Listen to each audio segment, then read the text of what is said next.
Nifty bank நிஃப்டியோட weekly analysis வந்து பார்ப்போம். நிஃப்டி வந்து பார்த்திங்கன்னா கொஞ்சம் பையிங் ப்ரெஷர் இருக்குங்க. ஆனால் அவன் வந்து அப்படியே 23,000 போகிறதுக்கு சான்சஸ் இருக்குங்க. முடிஞ்ச வரைக்கும் லோ வந்துச்சுன்னா லோ வந்து திரும்பிச்சுன்னா வாங்கறதுக்கு ட்ரை பண்ணலாம்.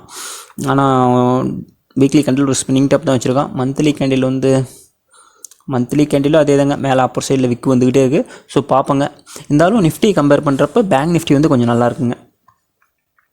பேங்க் நிஃப்டி அதுக்கு வந்து ஹெச்டிஎஃப்சி வந்து சப்போர்ட் பண்ணுது. ஸோ ரிலையன்ஸ் வந்து சப்போர்ட் பண்ணல. அதாவது பார்த்தீங்கன்னா நிஃப்டி வந்து ஏற்கனவே ஆல் டைம் ஹையை பிரேக் பண்ணி மேலே போயிட்டுருக்குங்க. ஆனால் பேங்க் நிஃப்டி இது நாள் வரைக்கும் ஆல் டைம் ஹையை பிரேக் பண்ணல. அதனால் வந்து பார்த்தீங்கன்னா இப்போ ஹெச்டிஎஃப்சி வந்து பார்த்தீங்கன்னா பையிங் ப்ரெஷர் கொடுத்து மேலே கொண்டு வராங்க. ரிலையன்ஸை வந்து ஸ்டேபிள் பண்ணுறாங்க. அதனால் நிஃப்டி வந்து ஸ்டேபிளாக இருக்குது. பேங்க் நிஃப்டி வந்து பார்த்தீங்கன்னா அப்சைடு வந்து மூவ் ஆகுது. ஸோ இதுதான் ரீசன். ஸோ எல்லாமே வந்து பார்த்தீங்கன்னா கண்டினியூவாக வந்து பார்த்தீங்கன்னா மூவ் பண்ணால் மார்க்கெட்டை வந்து ஒரு கண்ட்ரோலில் இருக்காது இல்லைங்க. ஸோ அதனால தான் ஸ்டேபிளாக கொண்டு போகிறாங்க.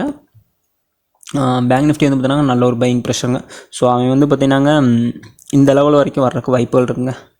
சைக்கலாஜிக்கல் லெவல் வந்து 50,000ங்க. ஸோ 50,000ங்கிறது வந்துட்டு மறுபடியும் க்ளோசிங் வந்து இந்த ரேஞ்சில் வச்சாலும் வைப்பானுங்க. 49,600ங்க, 500 to 600ங்க.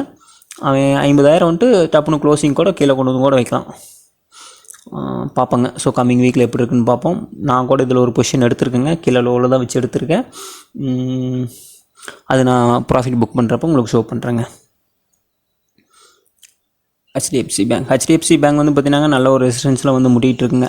ஸோ இங்கெல்லாம் பாருங்கள், ப்ரீவியஸாக இதெல்லாம் ஒரு சப்போர்ட்டாக இருந்தது. இப்போ வந்து பார்த்திங்கன்னா ஒரு ரெசிஸ்டன்ஸாக ஆக்ட் ஆகும். ஸோ இந்த ஜோனில் இங்கே வேலிட் ஆகாதுங்க.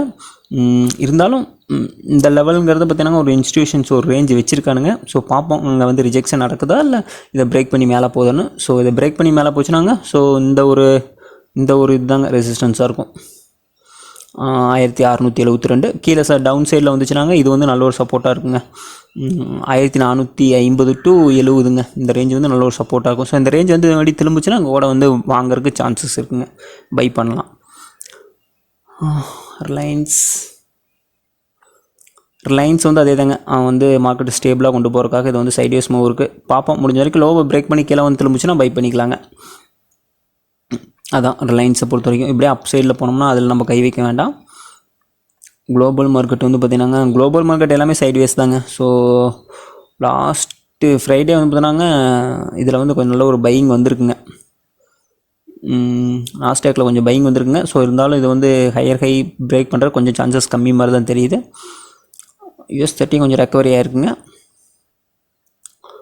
இருந்தாலுங்க US30 வந்து வீக்லி வைஸ் செல்லிங் கொஞ்சம் இருக்குது. ஸோ அதனால் நாஸ்டாக் வந்து பார்த்தீங்கன்னா மேலே போகிறதுக்கு கொஞ்சம் சான்சஸ் கம்மி தாங்க. ஸோ கீழே பார்ப்போங்க. இந்த 2 ஜோனை விட்டு கீழே ஏதாவது ஒரு சைடில் உடச்சி மறுபடி கீழே வந்து திரும்பிச்சுன்னா பை பண்ணிக்கலாம். இல்லாட்டி கொஞ்சம் அமைதியாக இருந்துக்கலாங்க. அதாவதுங்க நிஃப்டி வந்து நல்ல ஒரு பையிங் ப்ரெஷருக்கு இல்லை, ஆனால் மாட்ரேட்டாக இருக்குங்க. பையிங் ப்ரெஷருக்கு அவன் வந்து 23,000 வரைக்கும் போகிறதுக்கு சான்சஸ் இருக்குங்க. ஆனால் பேங்க் நிஃப்டி எக்ஸலண்ட் ப்ரெஷர் இருக்குங்க. ஆனால் வந்து பார்த்திங்கன்னா 50,000 நோக்கி போவான். அது கீழே வந்து திரும்பிச்சுன்னா ஒரு பையிங் சிக்னல் கொடுத்தா நீங்கள் வந்து என்ட்ரி ஆகிக்கலாம். நிஃப்டி கம்பேர் பண்ணுறப்ப பேங்க் நிஃப்டி கொஞ்சம் பரவாயில்ல. குளோபல் மார்க்கெட் வைஸ் வந்து பார்த்திங்கன்னா அதில் கொஞ்சம் சைட்வேஸ் மூவ் தான். ஸோ அது வந்து ஜஸ்ட் ரீட்ரேஸ்மெண்ட்டுக்காக வந்து பார்த்திங்கன்னா வந்து இது பண்ணிகிட்டு இருக்கானுங்க. ஏன்னா கம்மிங் வீக்கில் வர்றதுக்கு சான்சஸ் இருக்குங்க, நானும் எதிர்பார்க்குறேன். ஸோ அந்த 50,000ங்கிறது பேங்க் நிஃப்டி ஒரு க்ரூஷியல் பாயிண்ட். ரொம்ப நாளாக வந்து பார்த்தினாங்க அந்த இது வந்து ஹெச்டிஎஃப்சி இங்கேயே எல்லாருமே எதிர்பார்த்தது தாங்க. இந்த ஒரு மூவ் வந்தால் ஹெச்டிஎஃப்சி இல்லை பேங்க் நிஃப்டி இந்த ஒரு மூவ் வந்தால் பார்த்தீங்களா, இந்த மூவ்லேயே வந்து பார்த்தீங்கன்னா 50,000 வரும்னு எதிர்பார்த்தது தான். ஸோ ஆனால் அவன் வந்து பார்த்தீங்கன்னா கொடுக்கல.